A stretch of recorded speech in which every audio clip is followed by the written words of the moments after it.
Guess what time it is? Tour time with Allie.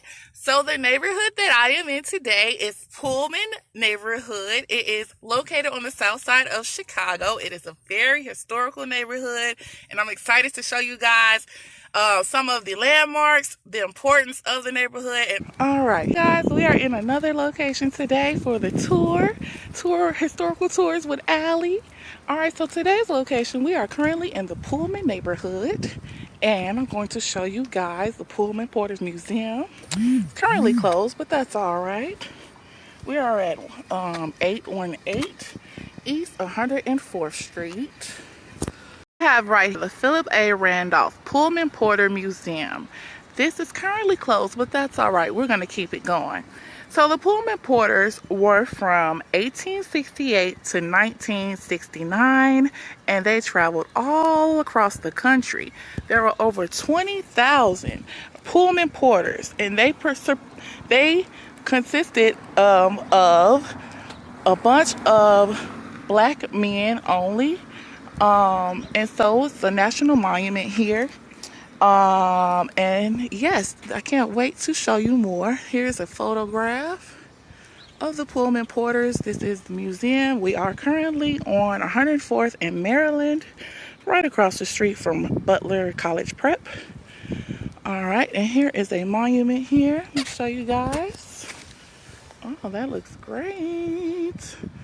All right, so we got hella facts, hella information. All right, guys, so I don't know if you guys know who A. Philip Randolph was, but he was super instrumental in helping get the first union together for African Americans in the entire country, let alone African American men at the time.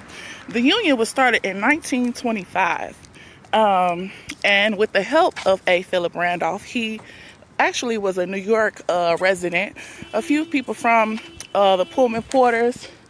And back part of the Pullman Porter Museum here. As you can see, look at the architecture. That's beautiful. Could you imagine, like in the I'll say late 1800s, early 1900s, living like in a place like this? Now, at the time, the people who lived in these homes here were like management, foremen, things of that nature. And then some of the employees and the staff and the actual porters, they lived in the row houses and smaller homes, working class families. And also a lot of the Great Migration is super vital because of Pullman Porters. From, like I said, 1868 to 1969. That's pretty much most of the time that we came. To show you guys this building right here. Now, clearly back in the day, this used to be a station or a port of some sort, traveling from the south all the way back to the north here in Chicago, Illinois. And here is also some of the homes, and this is the museum here. Now, like I said in the last video, there were over 20,000 Pullman Porters, all African American men who worked up to 24 hours a day and only made $1 per day. Yes, $1 per day. Some slept maybe an hour, maybe 2 hours, if that at the most. It really depended on, I guess, your management, staff. But a lot of times they were treated like very poor, very poor. I was about to say the S word, but I didn't want to take it there because this is educational for kids as well. So keep watching, keep supporting. Got some more videos coming, and stay tuned for the tour. All right, guys, so what we have here is an older home. Here's an example of some of the homes that used to exist. Now, I'm not sure. I think someone does live here, but I don't want to be like property trespassing. But yeah, I don't know if you guys knew. Let me flip this back around on myself so you all can see. So I don't know if you guys knew, but back when Pullman Porters were on the railways, they were like servants, unfortunately. Although they made the profession very dignified, they were treated like crap. They were. They only slept, as I mentioned, for maybe an hour or two during the entire shift. Some of them worked 24 hours a day. no sleep, no rest. And they had to sometimes sleep in smoking cars. They also would sleep standing up sometimes. Or so I am passing the Ferrera Candy Company here. Yes. They are instrumental in making so many good treats and goodies. Lemon heads, baked beans, Everything. red hots. We got a special guest, if you guys didn't know, who just wouldn't leave me the hell alone, to be honest. But that's okay, because some people need to get out, you know. But they impeding up on my tour I'm trying to give you guys. But that's okay. But you wouldn't have known about the I Ferrera candy place. would have known. I would have known. All right, so stay tuned for the tour, guys. All right, guys, to the left here, we have an old building that looks very historical.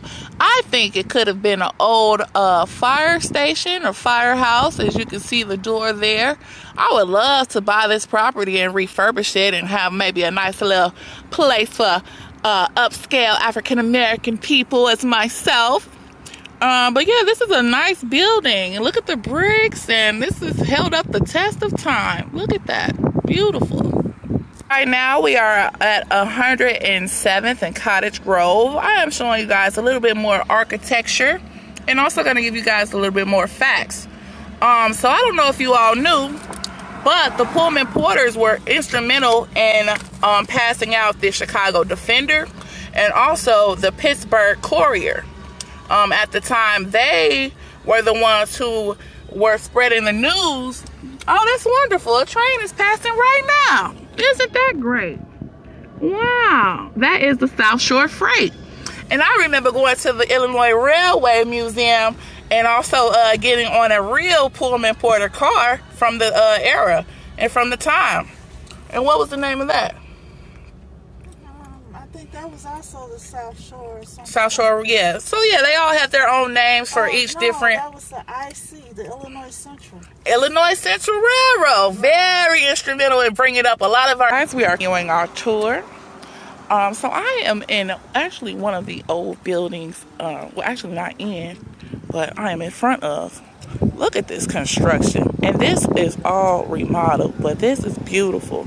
And all of them back in the day used to look like this. All of the homes in the Pullman neighborhood here in Chicago used to look like this. Look at that. That is beautiful. Look at this. That's like a place for your car, your horse and carriage, your horse and carriage. All right, so I don't know if you guys knew, but Pullman Porters were required to work 400 hours per month. 400 hours or 11,000 miles. And look at this. This is beautiful. And they were only paid maybe $1 per day. Some were paid $60 a month. $60 a month.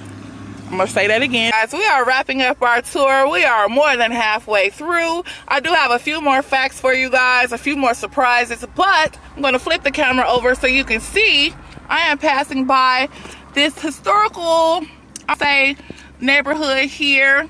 These are London townhouses, the cooperative, and this is at 101st and Cottage Grove. These homes were like kind of like Pleasantville, like some of the first suburban homes, kind of, because Chicago at the time only went to a certain, the south side only went to like a certain number. So these homes kind of were considered like the suburbs, and as you can see, they're still in pretty good condition. Look at the lawns, look at the grass. At least they have grass. So that is beautiful. And we're gonna keep going north on Cottage Grove. I have a few more surprises. Stay tuned, guys. Guys, we are winding down our Pullman historical tour. We are currently sitting in front of the old Jay's Potato Chip Factory. Yay! It's actually, you can see it from right off of I-94. And Jay's actually started appealing to the Midwest in about 1927. Up until, well, in Chicago, till about 2007. So that's a very long time.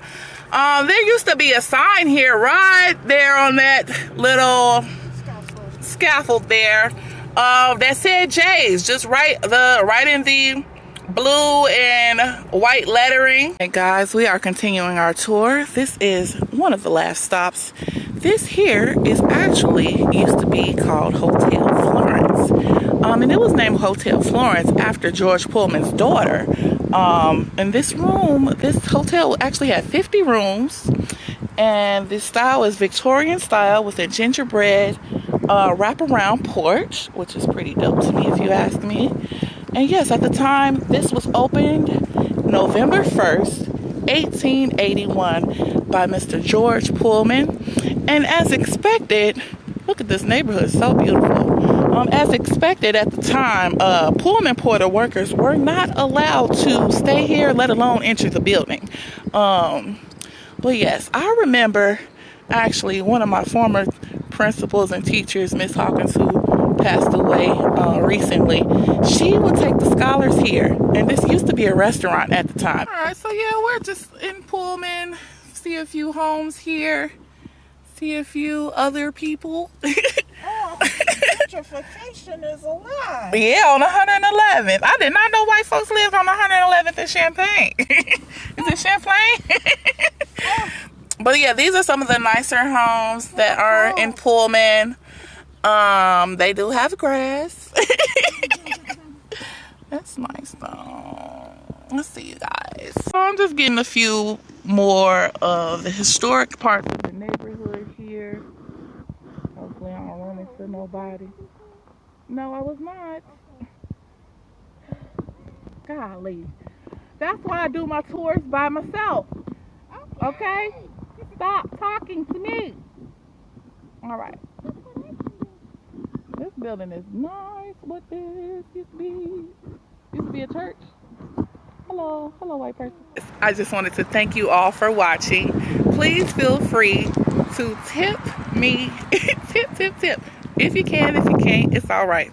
I am in front of the Pullman Visitor Center here. And that concludes the tour. Thank you all for watching.